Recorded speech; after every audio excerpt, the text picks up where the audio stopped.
Hello, everyone, and welcome. This is the I Own podcast, and I just spent the last few days at the Enliven Wellness Festival, and it's right on my heart. It's right on the surface. I really want to share this with you. This wellness festival was a pivotal point in my life, and I want to give some reflections. And for those of you who don't know nothing about the festival, I want to share with you a little bit about this beautiful festival. The primary organizer is Michaela Caron. She's a beautiful soul who I've had the fortunate experience to know for several years. Her and her partner Vern Petty really took the lead on this, but there's so many organizers and people who helped out in the orchestration, as well as leading the various different activities during the day. And of course, the co-creation is of all the participants. The land itself, which was held this year in Roberts Creek on the Sunshine Coast. A co-creation of this size, several hundred people, is a small and intimate festival compared to some. The small container allowed for it to be just that, a container, a space which is held in a ceremonial way. And what does that mean?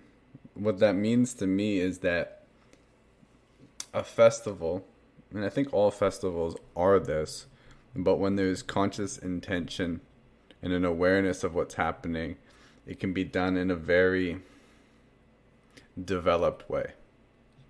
So ceremony, in way of traditional ceremony, is a set time and space in which there's an invitation and an invocation in the beginning of the process. Certain protocols are in place which allow for the container of what is created within that energetic space to be developed in such a way. This could be for healing, for expansion. There's various intentions an individual can bring forth into the ceremony, as each individual is bringing something to that co-creation. Ceremony is a place for allowing. In the day-to-day world, in the marketplace, in our home lives, there are certain expectations. There are certain unwritten and written rules we live by. And there's not always the time and the space to express and experience life in the most, let's say that a different way, in a natural way of just allowing yourself to be and checking in with your body as to what it would like to do. This inner resourcing and choosing of activities based on what feels best for you at that time isn't always available, because we're asked to do many things in our society, to abide by many rules, and there's a certain amount of momentum of the culture, of the economy, of the way in which we live our lives, which is based a lot on productivity and doing things rather than just allowing ourselves to be. When we give space for being, there's an opportunity to rest if rest is needed, or to be in action and play and do as is fulfilling.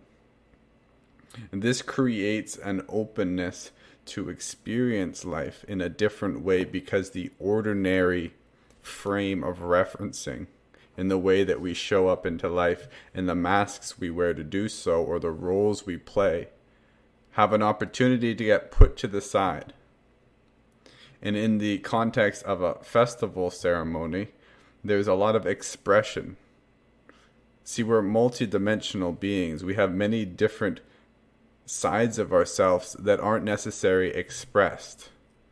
Maybe these are our emotions, or maybe this is a side of ourself which is more creative and playful. Maybe this is like a person who wants to dress up in a certain way, maybe to embody an archetype or a certain role they're stepping into, and they would like the experience of fully stepping into that in a costume.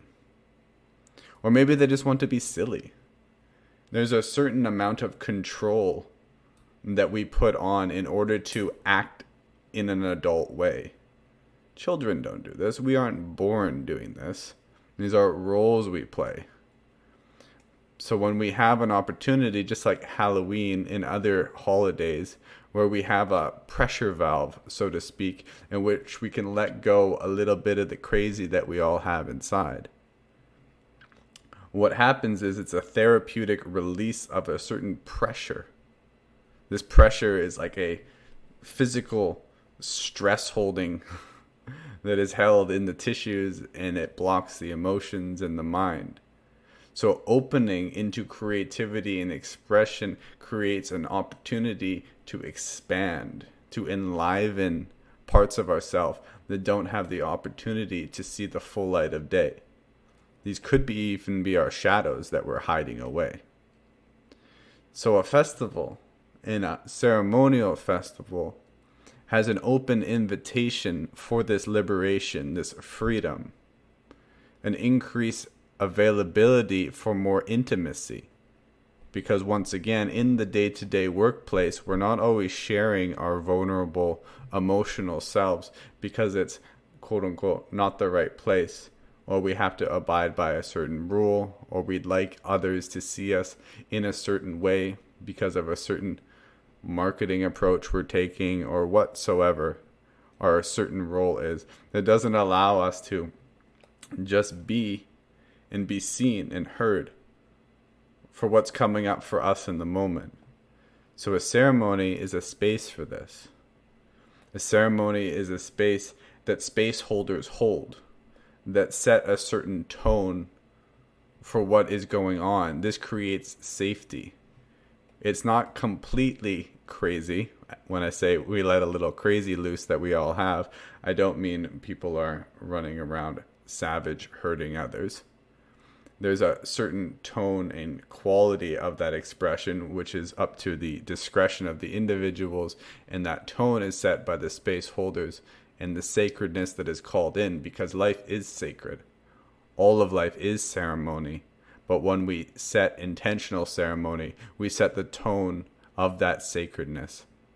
And from that point, there is a momentum of energy. We're setting up the conditions so that what is enacted in that royal drama of the festival ceremony can be a beautiful orchestration and co-creation of the many players in that divine drama. So, the Enliven Festival was 3 days of this. And there are many different festivals of various sizes. And the size of this one, for me, was so good. Not too many people, not too few people, just right. Sometimes festivals are so big with so many people, there's not a collective vibe tribe. You know what I'm saying? There's just so much going on all at once, so many people, that there is a little bit more chaos. There's a beautiful chaos and balance. Chaos and order, balance that can be achieved through a good amount of people, the right amount of things.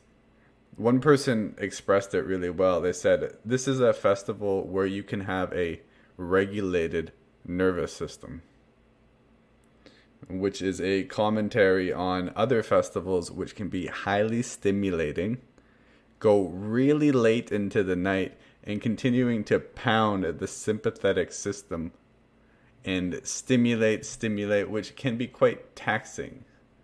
It can be a lot on the system, and it doesn't necessarily allow for rest, relaxation, and that ceremonial aspect of healing that comes when we can be still, when we can access that state of being, which we don't necessarily, all of us, have enough opportunity to rest, relax, and be in company.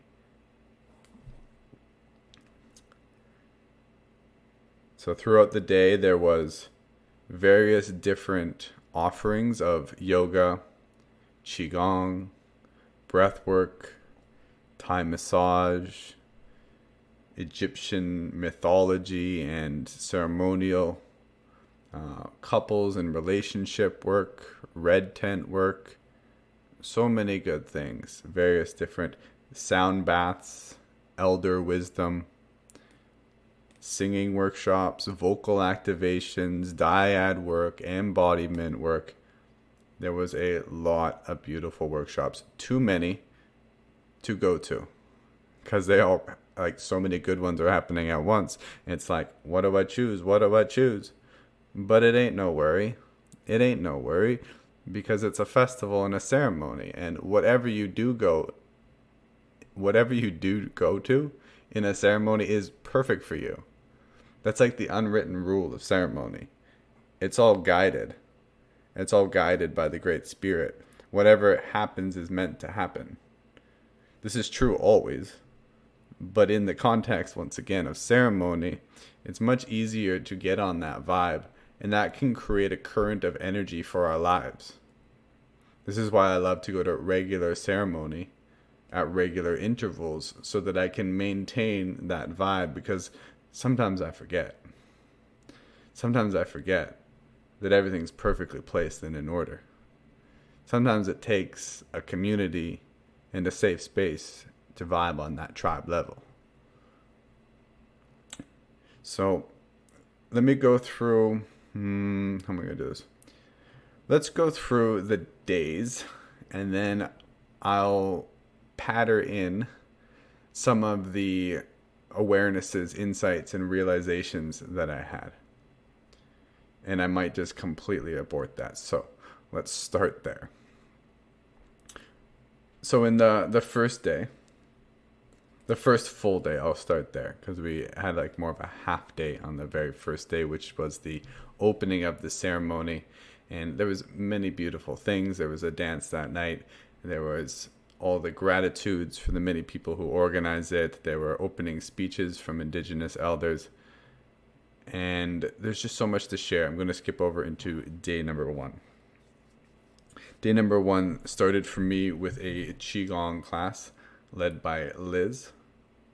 And as a Qigong teacher, it warms my heart to see other people teaching Qigong, for me to be able to learn from them, to open myself to new ways of practicing, because not as many people are familiar. But Qigong, like yoga, there's so many different styles and so many ways to move. And I don't see them as right or wrong. I see them as choices. So it's nice to see how other people practice, and I can play with some of those things and see how they land in my body. Always, in traditional teachings, spiritual teachings, and really any field, there's a contradiction that happens, because one teacher will tell you one thing and another teacher will tell you an opposite thing, and they'll each say the other person is wrong and they're right. And this is our opportunity to know what we know through our embodied experience, for our direct knowledge of trying both methods and seeing what works for us. Maybe it's one or the other or both. This for me is that step towards mastery of you not learning a system as it's taught in a book or by a teacher, but you learning from your own experience. This is the real good knowledge that you can pass on, because it's coming from a deeper place than just secondhand.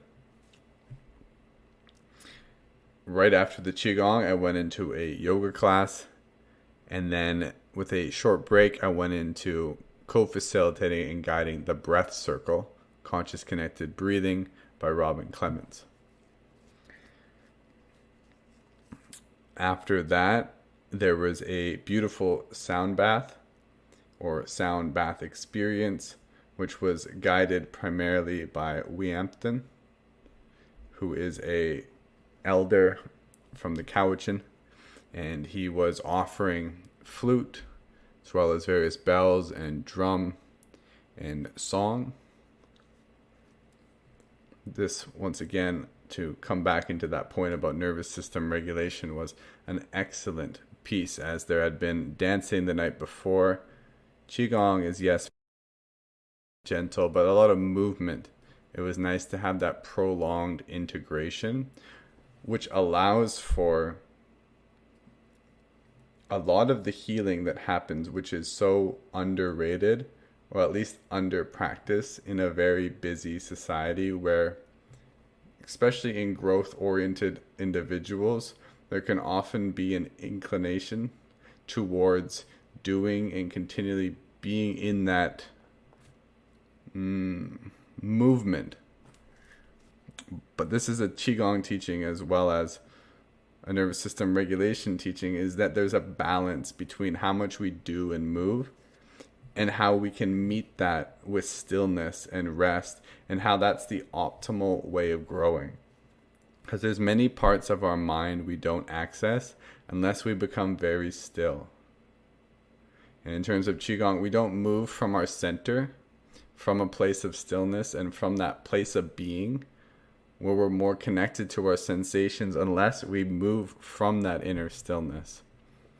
So cultivating that in our lives takes a lot of slowing down. It's often a different cadence than most people live with. Think about your life and how much you move and work and how many hours of the day you're still, not counting sleep. For many people, there is not a prolonged or dedicated period of stillness, and integrating more and more stillness into your life or that individual's life will produce profound effects. Really profound effects. This is the key to introspection and getting to know what you need at a deeper level. Because if we're just working and dealing with our five senses, we can get fairly superficial with knowing ourselves. In order to get in touch with the deeper parts of us, we need to feel. We need to feel and be close to our center. And the energies of doing is often external. Our awareness and attention is facing outside of ourselves. So we become very much concerned with our awareness and our attention about organizing our world based on doing it outside. It takes a committed and developed practice to go as deep inside as many of us go outside.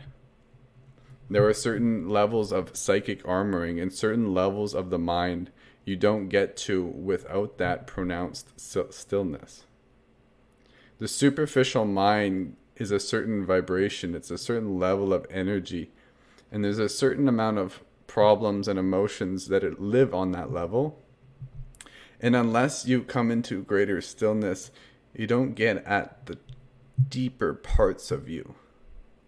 This is where you start to tap into a very intuitive and innate intelligence that lives in the body, which can begin to guide the life more and more. For example, in Qigong, we work a lot with the organs. We work a lot with tuning into the organs, with massaging them, with breathing into them. And your whole body carries energy and information. Now, if we're always looking out at Google to learn things, this is our source of energy and information.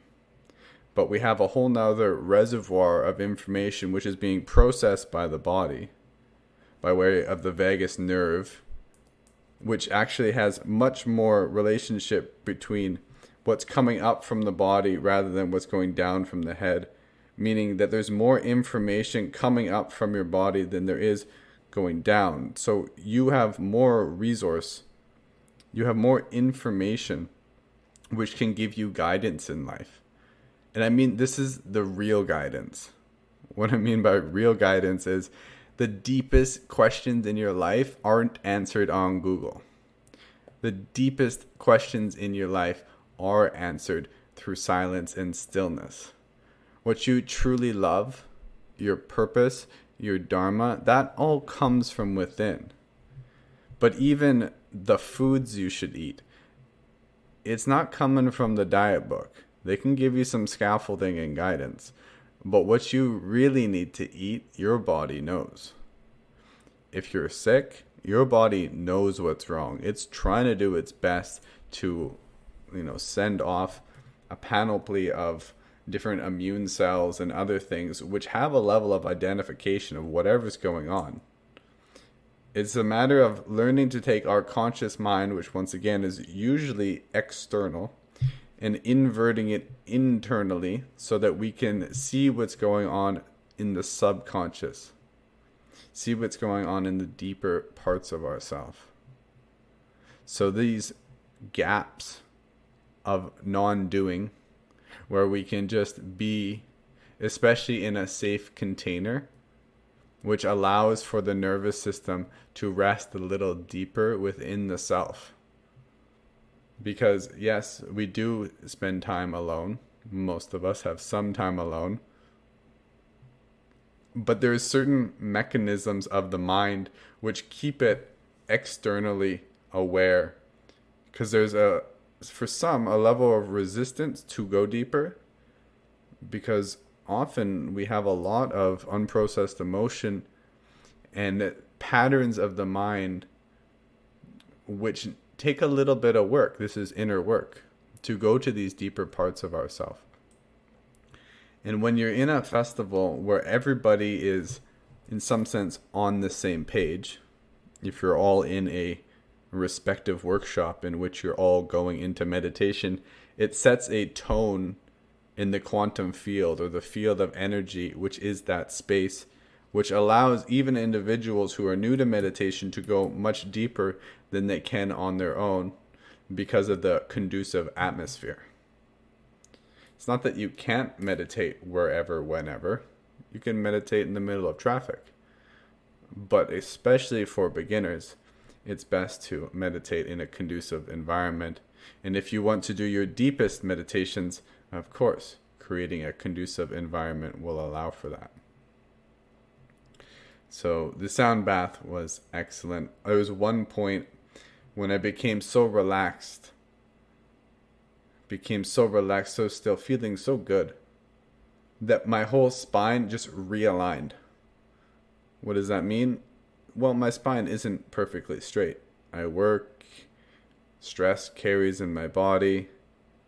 These chronic tensions pull the fascia, and this pulls the spine slightly out of alignment. As I became really still, those tensions began to dissolve. They began to soften. As the layers of stress began to release, there was a certain point at which I took a breath, and the breath in expands the body as well as it creates space in the spinal column. And in that point, my whole spine rearranged like a chiropractor, cracked it, crack, crack, crack. And the spinal system realigned because energetically, there's a scaffolding, like a blueprinting of the nervous system, which is the organizing principle of the physical.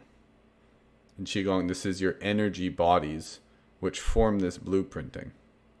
But the same thing can be spoken about in terms of the nervous system. There's an ideal alignment that is first energetic, that grids up where the physical system should go. Now, if there's prolonged tensions, the nervous system may know where it wants to go, but those tensions, so long as they're held in the body, prevent it from realigning itself.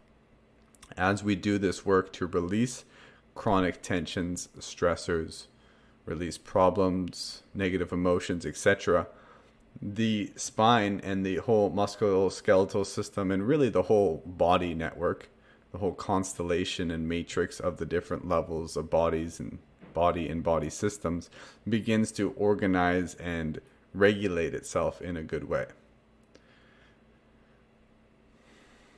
And then it's like this beautiful dance of going from that state of relaxation into, well, dancing, moving the body, expressing the body. And dance is a universal language. It's a universal art. It's a universal therapeutic intervention. Dance is a universal way in which people express themselves. Because, well, if we get down to it, our body is our vehicle. It's our instrument. And we're playing our instrument to our own tone. Like, what we're experiencing is the note that we're playing. And each note is very complex. We're a very complex musical instrument. Every emotional state, mental state is different each and every moment. There's a uniqueness to that. And even though we can classify emotions and say that we experience, I'm experiencing sadness again, it is partially true and not true at all. There is a certain vibration which accords to emotional states, but you are never the same. You're never truly experiencing the same moment. It is always new. So our dance is a very unique expression, and it is an access point for us to know ourselves and to express that to others, or maybe just to express it to the trees. Our dance is really anything. And for those of you who don't come from an ecstatic dance background, when I say dance, I mean free movement. When there is music playing, there is no cha-chas, unless you like the cha-cha. There is no salsa, unless you like the salsa. Dance is yours. It's yours. You do what you want. You move your body. You crawl on the ground, pardon me. You take your clothes off. You put your clothes on. You dress up like an elephant. Really do what you want.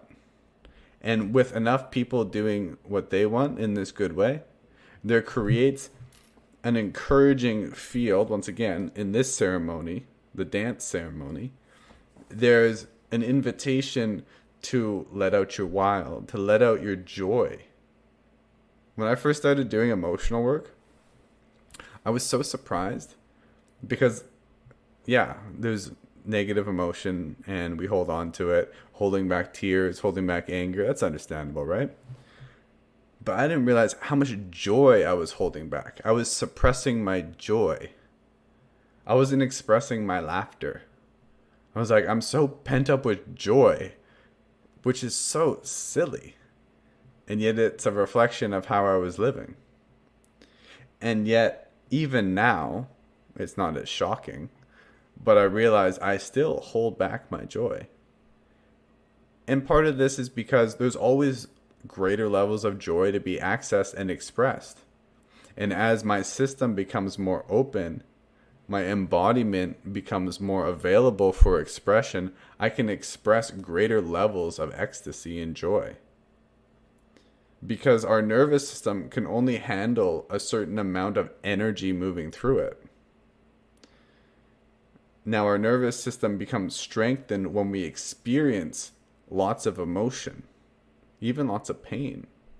And this grows the nervous system, and this is the relationship between pain and pleasure. This is the relationship, between sadness and happiness. The sadness, the pain, these things strengthen the nervous system like growing roots into the ground. And the happiness and the joy is the flowering, the opening of the flower, the fruiting body of the mushroom, the fruiting of a tree that produces the sweet nectar. You can't have one without the other. So as I develop and experience more and more emotions in both polarizations, I'm learning to express and experience greater levels of bliss and ecstasy. Now, dancing in this way is the expansion of the positive force, of the opening into greater levels of ecstasy. Pretty good stuff. Pretty good stuff when there's also a sauna on site. Now, I've been sauning since I was a teenager in the 13-14 regions at a fairly regular interval starting then. And to have a sauna at a festival, now that is great for an energy worker like me. Because for me, talk a little bit more personally how I show up to festivals, I'm doing energy work, which means I'm very conscious and intentionally healing and clearing energies from my body so that I can step into my intentions. So before I go to ceremony, I'm setting those intentions and I'm preparing for ceremony. I'm preparing for this festival. I prepared for this festival by really stepping up my practices. I was doing several hours of pretty intense asana and yoga, hitting the 26 and 2 90-minute sessions in the hot yogas. Because I want to step into my intention, and I'm turning 33 in about 2 months here, and I'm creating a big, crescendo? Is that the one where it goes up in intensity?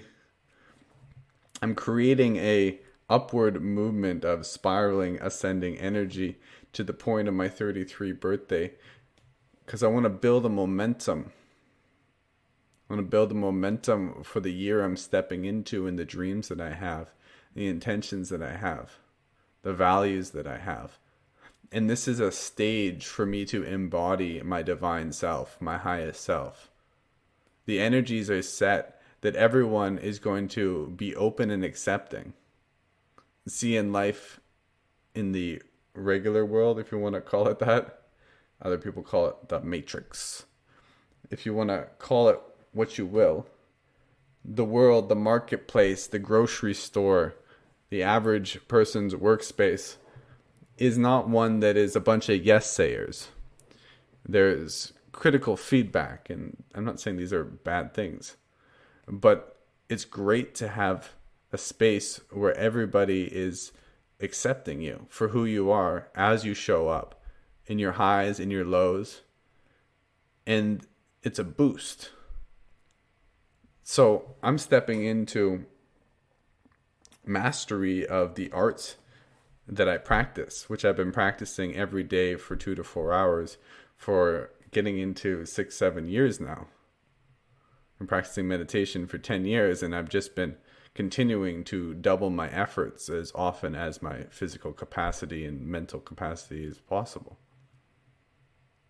So I'm stepping into this. I'm stepping into areas of myself, which is intimacy and getting to know others in a very deep and authentic and free way, which is a way to connect at the heart, to connect at the soul. Because I want to raise the standard of my relationships so that I meet people there. Because this is most satisfying and fulfilling for me in this life. My purpose is to empower others to find mental, emotional, physical, and spiritual harmony and to achieve their dreams. And there's a certain connection at the soul level that helps to make that relationship most fruitful for both parties. One of the exercises that I'll share here is a dyad, an embodiment practice that was led by Vern, and I believe her name is Phoenix. And there was some eye gazing and things that happened in the beginning, although I wasn't there for that. I was practicing some asana. And then there was some embodiment exercises where the men were acting as warriors, women acting as the beautiful divine feminine in the way that they did. And there was a dyad. A dyad is a intimacy and connection exercise in which two individuals have a face-to-face conversation with an eye gaze, wherein one participant is the listener, one is the speaker. The listener is simply listening. They're not moving their face and creating expression. They're not encouraging. They're not reactive. They're not appeasing the speaker's ego. They're simply holding space. This allows the speaker to speak from the heart, and to answer the respective question in the respective amount of time. And now the question that I'll share that really, it's worth sharing, is what do you love, or something along those lines. So I had this opportunity to speak from my heart what was on my heart. And I spoke about my dreams with Aya Om, continuing to evolve my holistic medicine clinic and to travel around the world to Peru, working with healers, to continue my schooling, shamanic Chinese energy medicine and TCM. And then I got to the point where I was speaking about having a partner and having children, and speaking about how important it is that I have values that I want to share with my children, and the connections that I'm cultivating at this festival and in my life are setting the grounds to have a community, a support network here and around the world that I get to share with my family one day. And all this work that I'm doing is to help people, and it's going to also help my family. It's gonna, so I was sharing this, and I was really getting into it. It's really open. And there was an opportunity at the end where we could give a hug to our partner or say gratitude in any way. And I was feeling really good because over the last few years, I didn't always know if I wanted a family. I didn't always know if I even wanted a partner. I had to clear enough limiting beliefs and really get to know myself through that stillness, through that introspection, to really confirm within me that I did want a family. And then the next steps were to build clarity on that as to what that might look like, because traditional roles in school systems and the way things are ain't really my vibe. It's not how I'm living my life now, and I don't see it.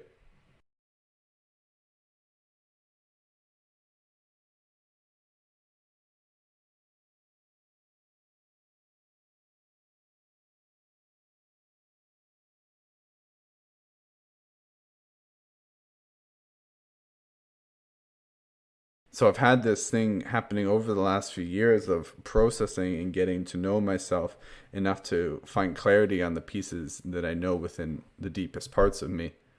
And in speaking that at that moment, I felt that deeper level of clarity of how much I do desire to have a family and children, and how much love I want to pour into that.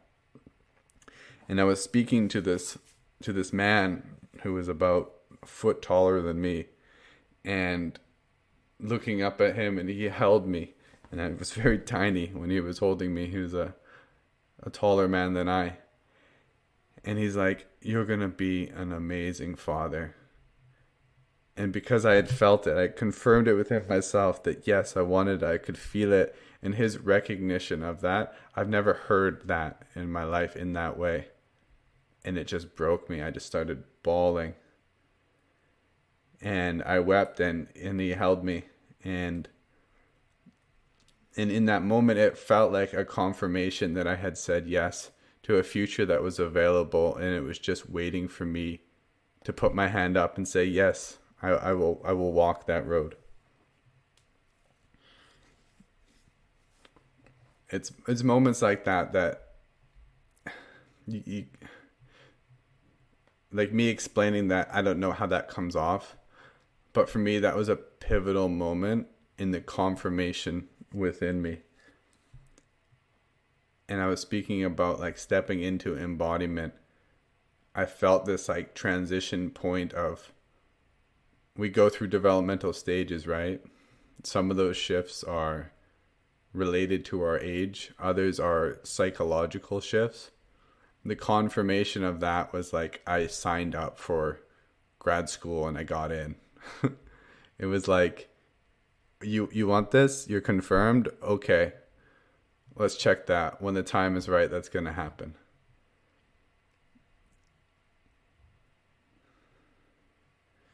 So that helped me a lot and set up a momentum. Another piece that I want to share is I spoke a lot about values to people. There's a lot of opportunity in a festival like this where it's not so much like chaos and constant movement, to just have deep conversations with people. And I knew probably around 100 or more people. So one, I live alone, so I don't hug that many people, but to have over 100 hugs of the people that I know and love, and I've shared so much time and space and energy, and who I just hold in such a high degree, with such a high degree of respect, was, oh my goodness, it's so good for the heart, so good for the body. And I had an opportunity to speak with a lot of these people about values, because I've been working a lot with values. It's part of the way that I coach, and it's part of a larger system that I've come to understand the neuroscience of. And this has been really pivotal to me because our values are so important to us. And this is why I get people to consciously look at what their values are, because we are always acting in accordance with our values, whether we consciously know it or not. If we're not consciously acting in accordance with our values, we're acting in accordance with our subconscious or inherited values, which are from our conditioning from our early childhood, or from the energies of our culture or workplace, family units, whatsoever you're a part of, right? And our values, especially when enacted consciously, help to keep us in the forebrain.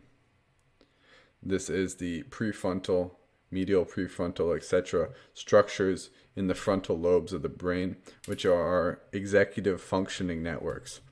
These are our higher orchestration places that if we're not acting from them, we fall into the amygdala, which is our like a safety system, which when it finds something in the environment that triggers it, it can go into fight or flight or emotionality really easy, which is the polarization of positive and negative. When we get locked in this, we're more apt to be in this conditioned response, which is I will seek pleasure and avoid pain. Or we're more apt to be in the stress response of fight or flight or freeze. Whereas when we act upon values, especially higher values, higher virtues, we can remain in those higher forebrain structures, which allow us to see the world with greater neutrality, with greater equanimity of mind. Because when we polarize, this is not good, even if it's positive emotion, because when you see the world with those rose-colored glasses, as some might say, there's a skewing of perception.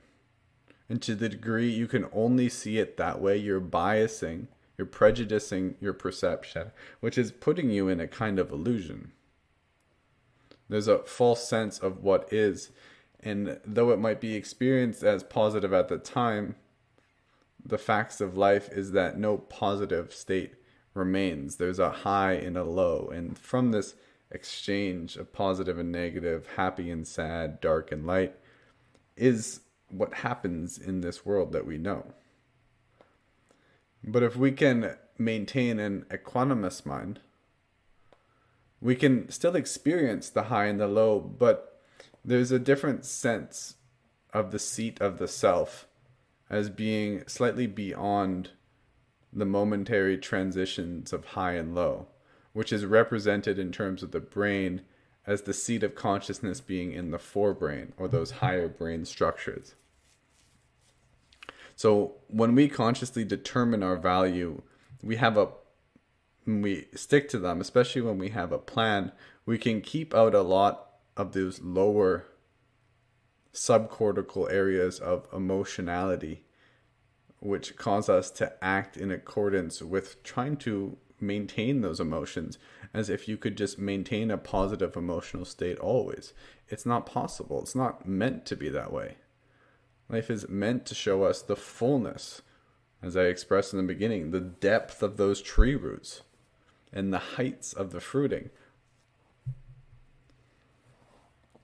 So my highest value, or the value that I've been working with the most and identified as being one of the highest principles I live upon, is harmony and balance. Now for a moment, if you can tune in, what's yours? And usually the first thing that comes to your mind is the highest value. But you can work on that as well. And then I'll also say that this value, so for me it's harmony. This is something for me that when I'm acting and I'm guiding my actions in accordance with harmony, it gives me a kind of compass that I can work with wherever. If I have to make choices, if I tune into that value of what is the harmonious way, there's something in me that guides the organization of my mind to find clarity. And for me, because harmony is my highest value, this is the fun part, one of the things that I'm meant to do in this life is learn how to be more harmonious, which means one of the biggest lessons in my life is all the ways in which I'm not in harmony. And this is because I'm an extremist. I have many different behaviors and tendencies towards going to extreme polarities, whether this is just absurd amounts of yoga or in my previous history of addiction, being a sexaholic, whatever it might have been. There's an extremist in me, but that's part of the larger system here, because one of the reasons why I go towards those polarities is so I can find harmony. It's like, why do I go down into the depths of sadness? Well, it's so I can find the height, but it's not to try to stay at the height, and it's not to try to stay in the depths. It's to find equanimity. What's the middle place like? And there's a kind of sense, and I don't know how to explain this necessarily in terms of words, but there's a kind of sense in which there's an underlying consciousness which is me, which is not the body mind, which, though going through the highs and the lows, has a stability in the center. It's a deeper part of me, more representative or closer to the soul or my higher self, that is non-physical, that can experience the highs and the lows. So part of my learning and teaching in this life is to go through those and to continually find the balance. And this is also the expression of my feminine and my masculine, as well as many other polarities. And one of the things that I'm really good at to help people with is finding harmony. This is what I do through breath work. This is what I do through my coaching. I see their lives and all the intricate pieces, and I help them to find a balance among those. A balance among the chakras. A balance among mental, physical, emotional, and spiritual, etc., etc. So if you've located what your value is, I don't know if locate's the right word, but if you've determined, might be a better word, what your value is, know that some of the core teachings of your life will be around what is opposite that value. So one of the guys I asked, his value was loyalty. So I asked him, well, can you share a little bit about the ways in which you've been tested in your loyalty? And on and on. So we can go into that. And this is part of what I also taught in my Qigong. So I taught Qigong on day 2. And I'll just lead into this by saying I had a plan for the Qigong. And I don't often have a plan for the things I teach. But I had a plan. But given the amphitheater or stage I was teaching on, it was different than I expected. So what I was planning wasn't going to work. So I was like, what do I do? I was like, I don't want to think about it. Not because I'm lazy. Or maybe it is because I'm lazy. Just kidding. But because I like to just pray before I start. And then just allow. Because if I have a plan, unless I'm super intuitive and in tune, I don't know what's going to happen. I don't know who's going to be there. If I'm not teaching in the moment, I'm not tuning into the field. I'm not tuning into all the participants and listening in that moment. To me, that's the place where I really like to teach from. My preparation is the many, many hours I spend practicing. And I don't like to prepare things because I want it to be a surprise for me. Because that's where I'm most present. It's like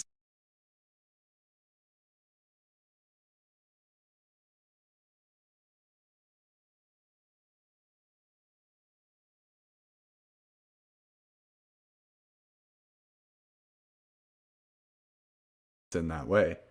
And I'm allowing for the guidance that I have, the information coming through me to really be the driving force, and I'm putting in a place of listening. So that was how I started into it, and we did a number of breathwork and pranayamas from Kundalini lineages, as well as some Vipassana body scans. We moved into some pleasure or orgasm breathing. We did a few Qigong forms, not even too many. We really focused on this quality of equanimity and not needing to do a ton of things to be completely content, which is something I wanted to offer in, as I've spoke about it on here. But building that relationship with a little bit of activity and stillness and finding harmony in our centers so that we can build this principle in Qigong or Chinese medicine that we call Wu Wei, or effortless action, which refers to a way of acting in the world which is not the way that most people act, which I'd express as acting not from our center, almost in a reactive and compulsive way of constant doing without being stabilized in the center. I say most people don't because I don't believe you can act from your center unless you spend a developed amount of time softening and sinking into your center. The mind, when it is too busy, isn't in its center unless you've developed a way of sinking the mind into the body, which is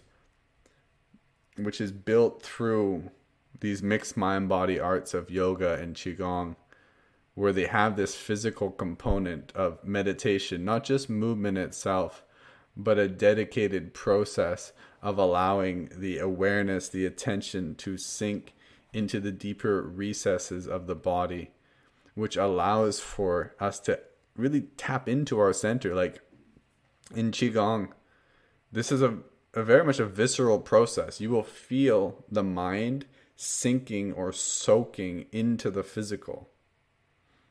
Because if we're thinking a lot and we're chronic thinkers and we don't have an embodied practice, our energies are very much in the head. That's why we say you're in your head. Whereas somebody who practices a lot of qigong, their awareness drops into their lower belly. This is our true center of gravity. And when we're embodied and moving from this place, I can see it. If I see somebody walking, I can see if they're in their head or if they're down and in their core and they're embodied. The whole center of energy and how the organism, like how the whole system operates, is different depending on where our dominant energies are. So in qigong, we learn to sink the awareness into the lower navel, which is not the place of mind. The place of mind is in the head. The place of heart and emotion is, well, in the heart. And the place of no mind, they call it, no mind, is in the navel. This is a place to focus on in meditation, to achieve no mind, or thoughtless meditation on being. It is also the place where we tap into our embodied or physical nature, also according to the lower Dantian, which accords to our physical body. So I taught in such a way that allowed individuals to slow down and sink in through the layers of consciousness closer and closer to the center, where we have the reservoir of our natural joy and contentment. So most people associate joy and happiness with various different conditionings of the external world, meaning that the things that make them happy are outside of themselves, and thus they are not like the most renewable resources, because you have to continue to engage with the television or the food source or the medicine drug or the even nature or what so have you, your favorite thing outside of yourself. These are great.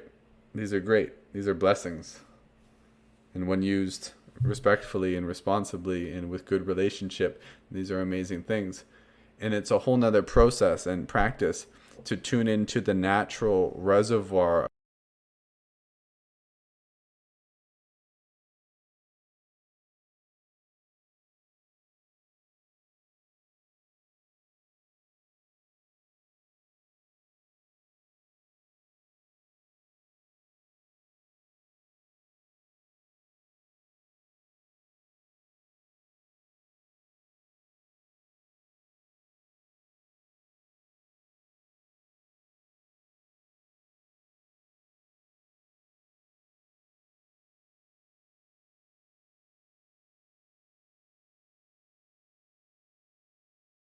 You don't just say, I'm grateful, I'm grateful, I'm grateful, and gratitude appears. There's a process there of actually like digging in.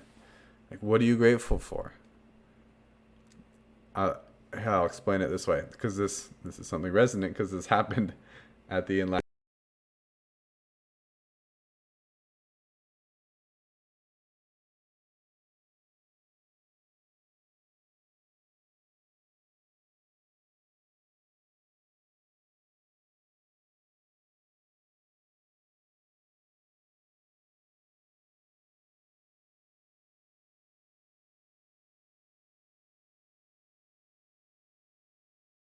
Is take a step aside and check in with myself.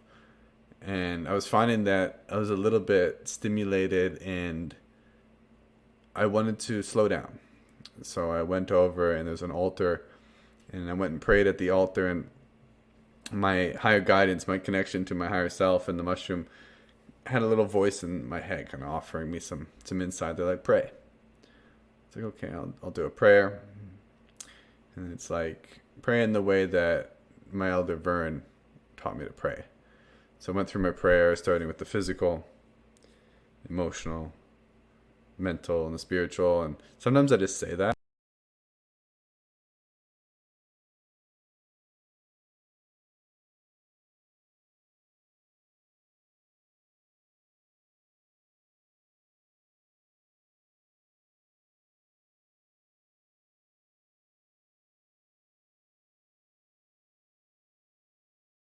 And then I prayed for my family after that. What are you praying for your family? Who in your family? Well, like my mom. What are you going to pray for your mom about? Her health. What about her health? And her mind. What about her mind? And on it went. I got to community. Who in your community? Which people? What do you want for them? And then gratitude after that. What are you grateful for? And then it's like more. You have an event tomorrow. What are you praying for? Want to pray the event goes well and a bunch of people come. And it's like, okay, how many people? What do you want them to feel? It's just on and on and on. And it was like a 20 or 30-minute prayer. And it was like, at times I wanted out. I was like, I'm done. I prayed. And the more I went into it and kept on it, I kept going deeper and deeper. And by the end of it, I didn't want to stop praying. I was like, this feels good. And the teaching there was, stay a little bit longer than you'd like to. Because the mind is so conditioned. I can speak directly for my mind, but most minds are conditioned in this way to constantly move from one thing to the next. This is why meditation can be so hard for many people. This is why we live in a very stimulating environment relative to nature and many environments that we grew up with thousands of years ago. Mind wants 10,000 things. The heart wants one thing. So we learn to focus the mind in the heart and in the body, and in the body and in the belly. And one of the keys to do this in meditation and Qigong and in practice is to hold a posture a little bit longer than the mind wants. So after I prayed, I went and did some asana, some stretching, did some long holds in the pigeon pose and some others, and I held pigeon and I was very stimulated because I've been dancing and jumping and my body just kept wanting to move, but I was so tired and a little uncoordinated. And the mind was like, stay a little bit longer than you'd like to. So I'm like sitting there, I'm like, okay, I want to move. And then like my higher mind, of course, not my mind. There's different levels of mind, and I'm not going to explain it here, so I hope this makes sense to you. But my higher mind is like, stay here and pray. So it's like, great. Do I go through the prayer again? They're like, you don't have to go through the whole prayer again, but pray in an authentic way. And pray until you feel it, till you get that shift in your state. So I did, and I did. And then eventually, the same thing happened. I didn't want to leave the pigeon pose. And I'm pretty sure I was there for like 5 or 10 minutes. I switched sides, and the same thing happened. I was like, okay. And after a few of these asanas, I was so centered and back in myself that things completely shifted for me. And through that listening, the lessons that I got during those prayers and in some of the other things, which I won't go into right now, allowed me to teach from that authentic place.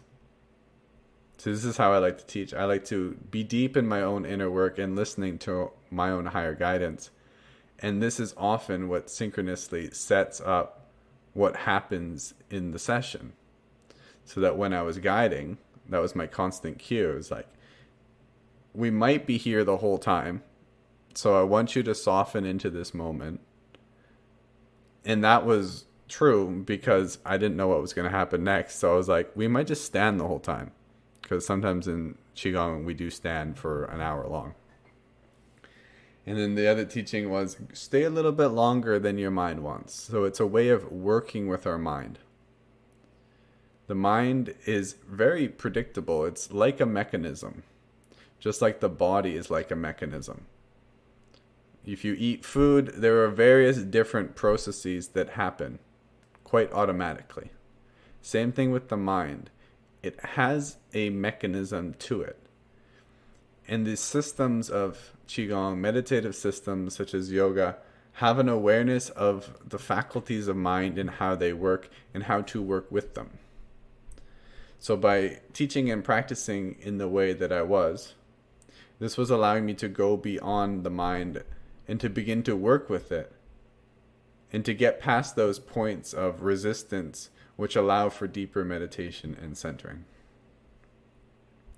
So I had a really good Qigong class and good reception of the people who took it. Very grateful that I was able to offer that Qigong as well as to take part in helping with the breathwork ceremonies, which there were 2. And I don't know how to estimate how many people there were. Well over 50. I don't know if it got to 100, but there was a lot of people in the breathwork session, which was so powerful.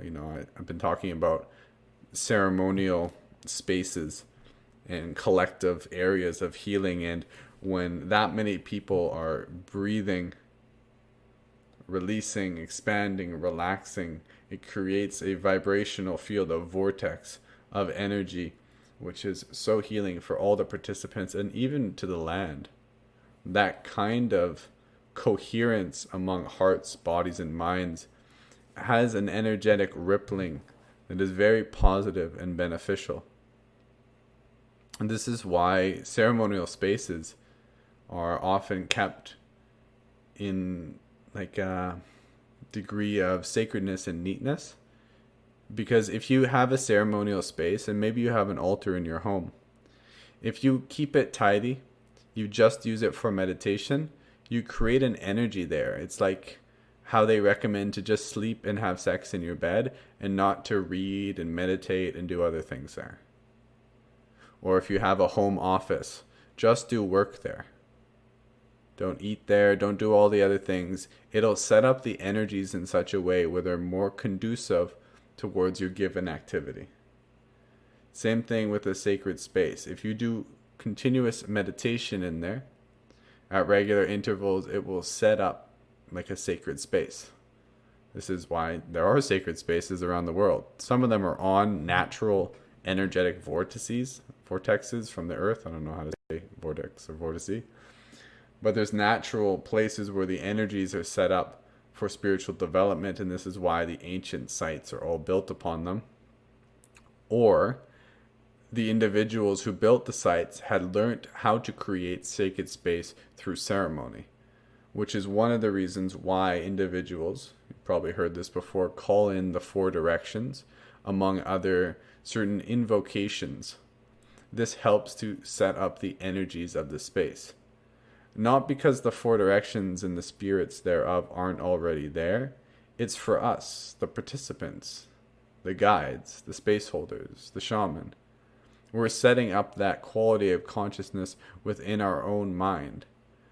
And we're organizing the space.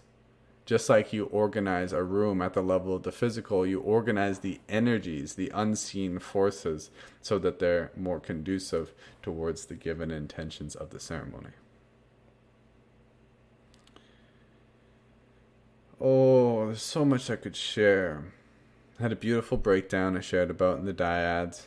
greater stepping in of embodiment in my physical. As I mentioned, I trained a lot leading up to this so that I could just let rip on the dance floor, and boy Nelly, I did. Jumping and twisting and twirling and flopping and slapping and all the other things you can do with your body. And on 2 nights, I did some beautiful cuddle puddling, and that's allowed me to melt because I'm really good at moving. I move a lot. I'm very well trained in moving, but I live alone and I'm single, and I have been for quite a while. So cuddle puddles are not something that are a mainstay in my life. So when I get access to them, it touches my highest love language. I just melt and melt and melt and melt. So it was very nourishing for my body, mind, and soul to be able to be held. And in the last night, there was a sound bath and shamanic journey. You know, I was in the middle of a cuddle puddle, so trancing in the cuddle puddle is a whole new level of fuck yes. I shared a bit about my prayer process that I was guided on by my higher mind. There was more aspects to that, but I'll leave it there. After that prayer, I will share though that I went on a nice self-care routine binge. This was at the end of the first night. So we already had one full night of dancing and one full day of like 8 hours or more of movement already. And it was at the point during the night where I was kind of coming, I was getting tired and didn't sleep that well, and I needed to take care of myself, and I was just feeling so happy that I could. There was enough space that I could go off to my camp, and it was fairly quiet out there, and I laid there and I just breathed, did some breath work by myself. And then I got up when I felt good, and I went back and had a really good intimate connection with somebody and a good cuddle. And I don't have opportunities to do that too much in my life. When I'm really busy, when I'm really stressed, there's just a continual to-do list that has to be done by a certain time. So I just keep my body moving in an opportunity. And when there is an opportunity to just like check in and be like, no, there's dancing going on and I'm not going to do that because I just don't need to. It's so nice. It is so nice. I love it. To be fair, I don't have to be much of an ambitious worker and in service as much as I do. So I really don't have much to say about that. But it feels in alignment for me to work in the way that I do. So I just appreciate when I have this opportunity to take good self-care and to be in a community. You know, it wasn't that many years ago when I moved and I didn't know anybody and I didn't have any friends and I didn't meet anybody for multiple years, like a year or two, 2 years or so. And I didn't really hang out with anyone. There was a period in my life for like 2 years where there was like one person I saw, which was a partner at the time. And that was it. I didn't have any friends. And don't think I was like super depressed. Obviously, being alone like that, there was some things that were missing from my life. I was fairly content though, because historically I have loved my introversion, reading, meditating, writing. But to have such a large community, because the Enliven community is mostly a Squamish community. And I moved to Squamish just under 4 years ago. And over those 4 years, I realized how many people's lives I've been a part of. Meeting a lot of them through breath work and doing breath work, which is a very intimate process and practice for me, the breath worker, and then the breather. And to be in good relationship and have friendships and meet many people that I hadn't known in person but have known of me through Facebook, and we've been connected.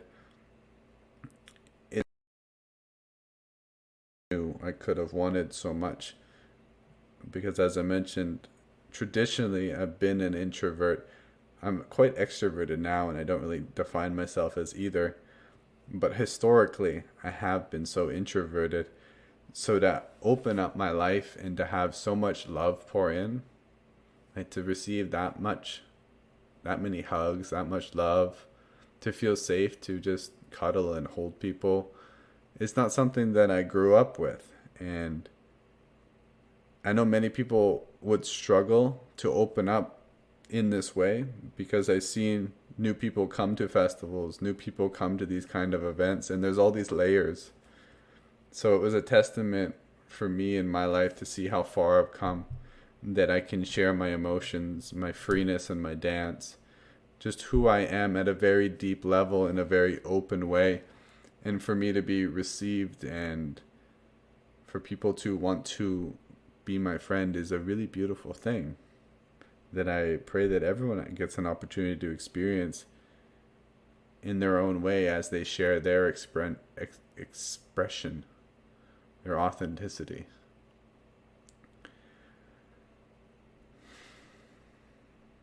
So this festival is on its third iteration. It will continue. And if this is something that calls to you, there are other festivals that Michaela does, such as the Beltane Festival and many other events, all held with this beautiful Enliven community, which has a very high integrity for connection and intimacy and freedom and authenticity, and these ways of ceremony which are respectful, which include the elders, which includes people speaking for the lands. And this is why I am proud to be a part of this community and to support Michaela, who I've known for a number of years, in a beautiful way. I had the graciousness of being able to support a number of different events with her, as well as breathwork with her. She's an amazing breathwave facilitator. This is a community that is open. It's inviting for many more people to be a part of this, because I see festivals as being a collective healing space which is going to grow and grow and grow as our planet is making these large shifts. What I've spoken about here in terms of this cadence of slowing down, this opening up, this showing the authentic self, deepening into the true self, the embodiment of what we're stepping into. This has been for me how I've made many big shifts in my life. And there are so many people out in the world who could use this to make a big shift in their life, to step into their authenticity. Whatever that may be, this is an open space for that. You show up how you want to. So please reach out if there's some kind of information I can pass off. There's an Enliven Instagram page and many other resources I can drop for you if you'd like to know more about this festival. And I'll end here with some love for you for listening to this episode. I've done over 50 of these podcasts, and I've been hearing really good things from individuals who have been listening to them, and I just want to offer some love back to the people who are listening to this, to you, because this has been a growing part of my life. Once again, historically, I had many parts of me I didn't share, and I didn't used to speak. I had a lot of verbal things, like I didn't hear very well as a kid, and then I had some speech difficulties. I was very introverted. I was very shy. So I haven't historically been someone who speaks a lot. So for me to step into that and to be heard and to love podcasting, it's such a gift. And this gift wouldn't be what it is if I didn't have a number of listeners, because I love to share. This is why, I love to listen and learn, but to actually share my voice is a whole nother thing, because I wouldn't speak if I didn't want to help people and want to share this information. So you're such an essential part of this. So I thank you. Thank you for listening to me. And I just want to say that maybe we'll have an opportunity to hang out and dance. I'd really appreciate that. I really appreciate you. Aya Om.